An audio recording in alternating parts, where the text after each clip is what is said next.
Hello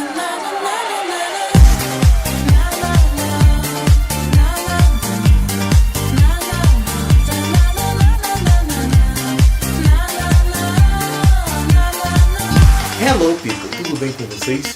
Eu sou o Samuca, sejam bem-vindos a mais um De Frente com o Samuca. Hoje com o Vitor Levay, que vai falar sobre o projeto do documentário sobre a história negra de Teresópolis e tudo mais, da pesquisa e etc, na qual também estou participando, eu estou ajudando a filmar e montar também, né, porque editor sofre. E vamos lá. Então, Vitor, como é que surgiu a ideia de fazer um documentário sobre a história negra de Teresópolis? De onde veio? Se foi alguma sugestão de alguém? Fala pra mim. Então, a ideia, eu acho que ela não surge, ela meio que se constrói, tá ligado? Porque existe uma demanda, creio eu, tá ligado? E essa demanda,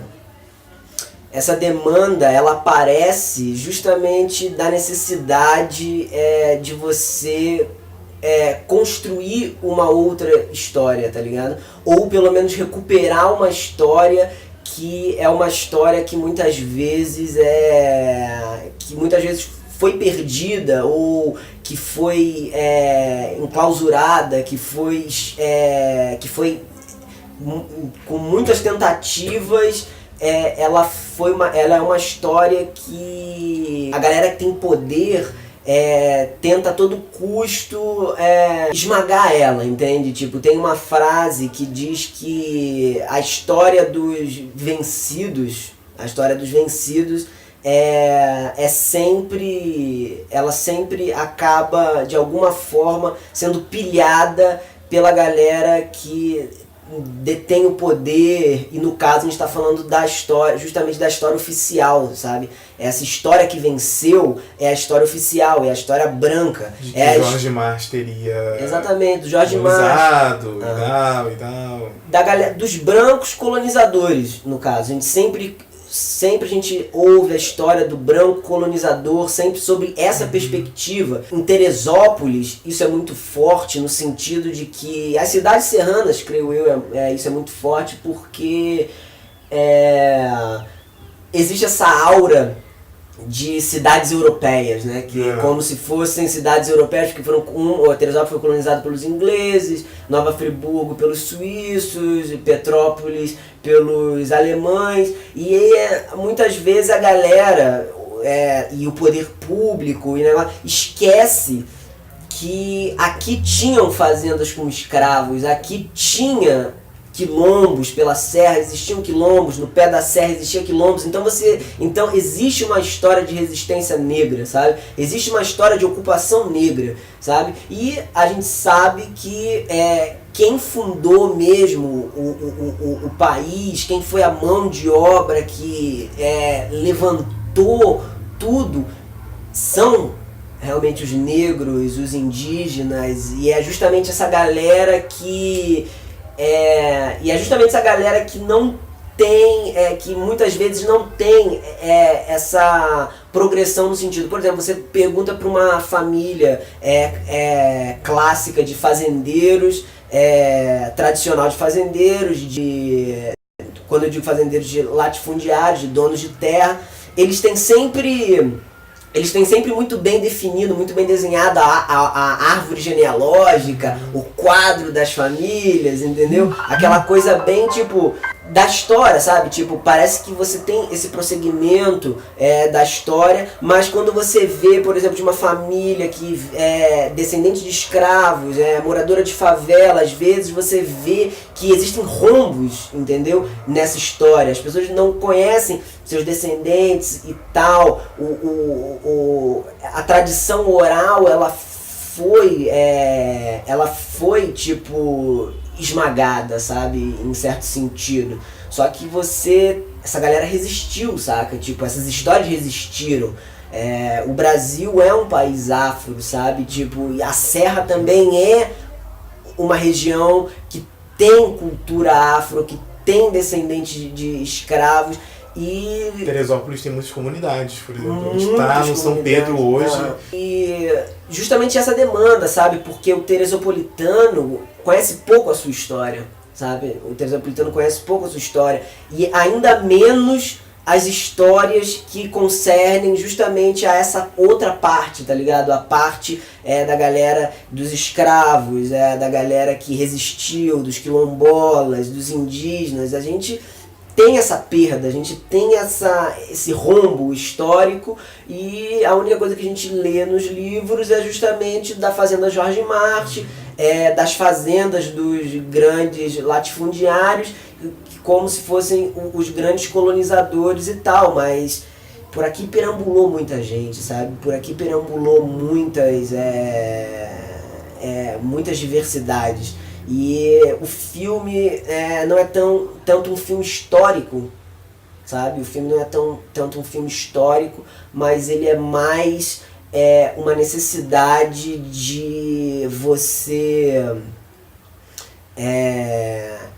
empoderar essas outras histórias. No caso, afirmar essas histórias, tá ligado? Da cultura negra, da cultura afro, da cultura indígena, afirmar elas, entendeu? E dizer, putz, essa é a nossa história também, sabe? Tipo, essa também é a nossa história e ela deve ser contada, sabe? Porque nós vivemos num período hoje que, sabe, desde sempre, mas hoje a gente vive... O caso do menino do Eixo, por exemplo, que foi assassinado.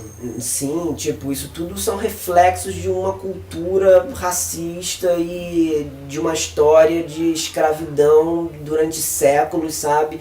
E separaram famílias e quebraram histórias, sabe? Apagaram histórias, sabe? Tipo, esconderam histórias. Esquecem dessas histórias que são importantes para o empoderamento do povo, tá ligado? E isso é importante, empoderar o povo e saber que ele pode pegar essa história, eles podem se relacionar com essas histórias, e não só como um relato do passado, mas como uma forma de pensar, agir e construir, tá ligado? O presente e o futuro, sabe? Então a gente precisa dessas histórias marginais, tá ligado? Essas histórias marginais são importantes, porque as histórias marginais não são tão marginais assim, se a gente parar pra pensar que, putz, a gente é um povo, sabe, tipo, que a gente é uma sociedade que, tipo, é construída muito pela cultura negra, sabe? Tipo, o samba,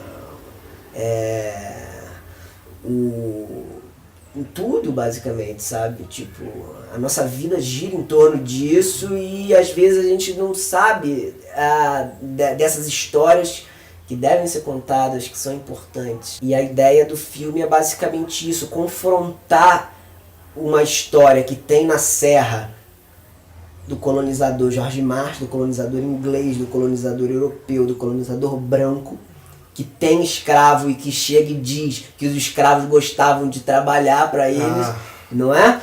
Nossa. Entendeu? Confrontar isso e dizer com a outra história. Até agora eu não engulo isso. Entendeu? Eu não tô engolindo isso de que os escravos gostavam de trabalhar para aquela criatura que... Eu não posso falar o nome aqui porque questões éticas. Vocês vão ver no documentário, vocês vão ver essa pérola incrível e triste.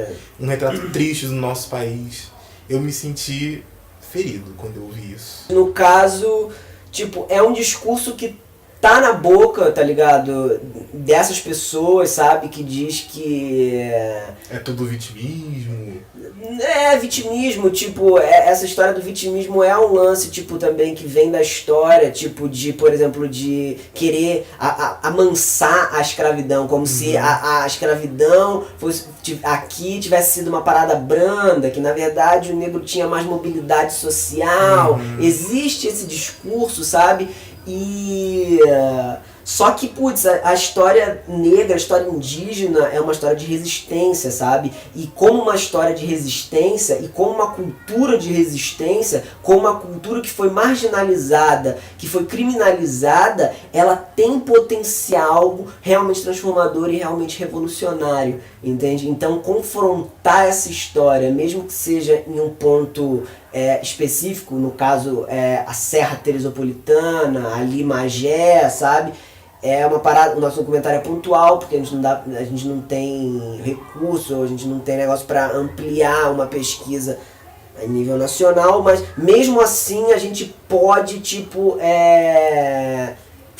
contar muita coisa, falar muita coisa e criar essa coisa de que nós fazemos a história, e como nós fazemos a história, como nós criamos a história, a gente acaba se deparando com um contexto onde as coisas mudam, mas não mudam tanto, assim, sabe? Tipo, quem sempre esteve no poder continua no poder, e quem sempre foi a mão de obra, quem sempre foi o explorado, continua sendo explorado. Então a gente tem uma progressão histórica disso, sabe? E o fato de você querer recuperar essas histórias marginais e etc., essas histórias negras, essas histórias indígenas, e colocar ela para confrontar o discurso, é você pegar a identidade, tá ligado? Você pegar isso pra si, entendeu? E colocar isso como uma arma de transformação realmente social, sabe? E pessoal. Porque a gente tá falando de um país ou de um mundo, tá ligado? Dominado por interesses financeiros, imperialistas, sabe? Tipo, e então a colonização, ela, de certa forma, ela continua embrenhada no nosso sistema, sabe? A gente precisa mudar os protagonistas da história. Mudar os protagonistas da história é importante, sabe? Isso é uma questão popular, sabe? Isso é uma questão, acho que, muito maior apesar que passa por questão de raça, de cor, mas é muito maior do que isso, é uma questão questão de confrontos de classes sociais mesmo, entende? E se a gente quer fazer uma parada popular, se a gente quer fazer uma cultura do povo, a gente não pode fugir dessas histórias, a gente precisa colocar elas como protagonistas da transformação, entendeu? Que a gente quer fazer. Você tem previsão de quando você vai lançar, de quando vai sair? Bom, então é aquele lance, a gente tá fazendo uma parada sem muito recurso, tendo que amarrar muita coisa, tendo que ver muita galera, discutir com o pessoal, sabe? Porque eu quero que seja um filme, mas que seja uma construção em conjunta, tá ligado? Eu quero que seja um filme que abra espaço pros nossos interlocutores também realmente protagonizarem aquilo ali como se eles realmente estivessem fazendo filme, tá ligado? Como se, porque eles são a peça principal, eles são o protagonismo que é preciso, sabe? Não necessariamente a pessoa que faz o filme, sabe? A pessoa que faz o filme, ela tá simplesmente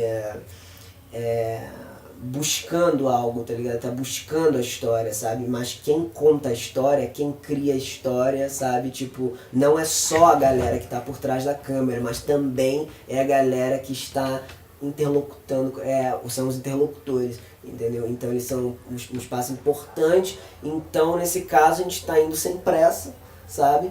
E creio que até o meio desse ano, a gente consegue lançar essa parada pra galera assistir, dar uma conferida no nosso documentário. Outra coisa que eu queria falar muito importante, sabe, tipo, é uma parada que o Walter Benjamin fala, sabe, o Walter Benjamin diz, e eu gosto de bater nessa tecla porque é um filme, é um documentário justamente sobre confrontos de narrativa, sabe, porque a história precisa ser confrontada, tá ligado, ela precisa ser, tipo, a história é uma luta política, tá ligado, ela é uma luta de discurso político. e a história como uma luta de discurso político, sabe? Então você precisa a todo momento lutar pela história, sabe? Tipo, lutar pela legitimidade da sua história, lutar pelo protagonismo de sua história, sabe? Tipo, e o povo deve ser o protagonista dessa nova história que a gente... Dessa nova história não, né? Tipo, dessa história que a gente quer recuperar, que a gente quer empoderar, que a gente quer e tal, sabe? E o Walter Benjamin, ele fala justamente isso. Tá na hora da gente pegar a história dessa galera que foi esquecida, dessa galera que foi escravizada, dessa galera que foi de qualquer forma. Da Maria Conga, por exemplo. Da Maria Conga e de diversos outros exemplos. Dessa galera que foi realmente por séculos e continua sendo explorada, escravizada, sabe? Tipo... E é importante, tipo, a gente pegar essas histórias e colocar essa história como uma história protagonista, no sentido de, tipo, a história de resistência, sabe? Porque a história do negro, a história do povo é uma história de resistência, sabe? E como uma história de resistência, a gente tem que fazer essa política, entendeu? De pegar a história e falar... A história também deve ser contada por essa gente, tá ligado? Essa história deve ser anunciada, essa história deve ser trabalhada e ela deve ser jogada no presente para que a gente possa pensar o futuro, tá ligado? Entende? É basicamente isso. Então foi isso, valeu, Devai. Show, Samuca, grande parceiro. A gente aí tá documentário também, com apoio e com negócio do Ponto de Luz. O documentário também é do Ponto de Luz, só fazemos parte do projeto Ponto de Luz e é importante frisar isso aí. O link do projeto acho que vai estar na descrição, se eu não me engano. É isso aí. E é isso, não se esqueça de se inscrever, deixar seu like, comentar. E é isso, até o próximo vídeo. Show, valeu.